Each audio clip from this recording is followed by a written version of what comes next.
تشبثی یک جوانمرد دوران صاحب سخالی سبب شد که این بازی میلیون ها امروز روز دارد، امروز جشن دارد و هر جایی که جشن می رود سخن از تشبث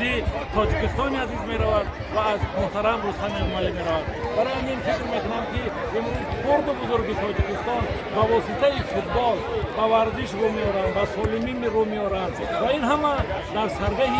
سیاست خردمندانه جناب عالی پیشوای ملت قرار دارد. خود شاهد هستیم که در یک مدت خیلی کوتاه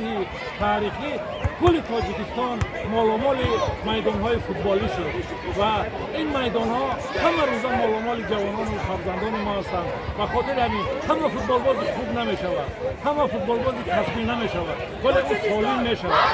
بردم می‌شود و کارهای دیگر با سالمی بردمی خود حتما او افتخار ملت تاجیک می‌شود. برای این باید خدا فرصت مناسب کل مردم شرفمند تاجیکستان را از نام ریاست حزب خلق دموکراتی تاجیکستان که در برنامه حزبی ما نیز برای سالهای 2025 بند علاهیده به ورزش علاوه بر فوتبال بخشیده است تبریک مبارکباد میگویم.